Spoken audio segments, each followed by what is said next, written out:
tev patika Playback teātra nodarbībā?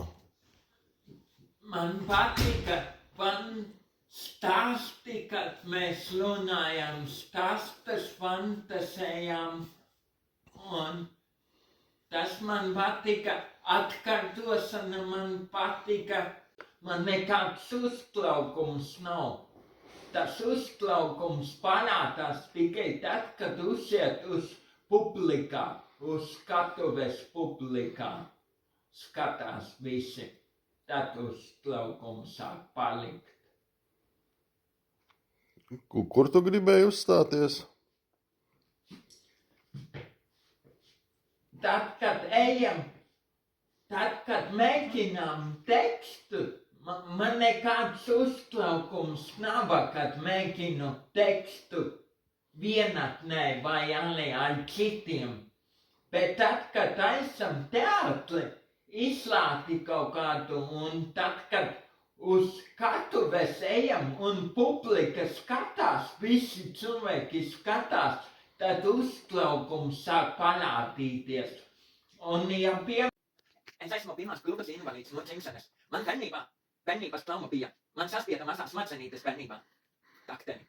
Un es gribu atrast darbu, nevaru nekur atrast darbu. Visur apstaigāju, visu laiku ganglais apstaigāju centru, visi kad pamana staigurus, nobīstas uzreiz no manis. Domā, ka es varēšu vai nu nokrist, sasisties, salaust, saplēst kaut ko. Un tā. Un es ļoti gribu strādāt, bet visi saka, nē, vai tas no manis nobīstas, vai no arī vakances nav jāgaida. Bet cik ilgi, nezinu, man ir profesijas ādas apstrāde, kokapstrāde, katoļa programmas operators.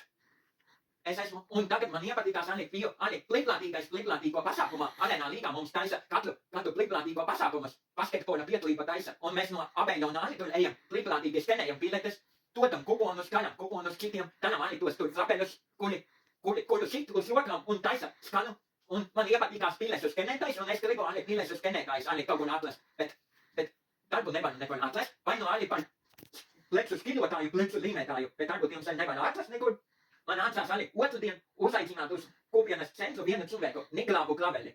Ar Niklāvu Glaveli es iepazinos TikTokā, jo TikTokā esmu viņam sekoju un gribēju arī privāti, publiski arī iepazīties, un viņš vienā dienā vienreiz taisīja nedēļas atpakaļ, mēnesi atpakaļ pasākumu Niklāvs. Aspāsies Urbānī 32. Aspāsies Urbānī 31, un tur Narvesenā biju, es aizgājos uz Narvesenu, un Narvesenā mēs karsojām vienu cēlienu, un bija ļoti burš, un man nācās arī Niklāvu Glaveli iesaistīt. Niklāvs Glavelis, cik es saprotu, kad viņš palīdz citiem meklēt darba vietu, arī senioriem palīdz.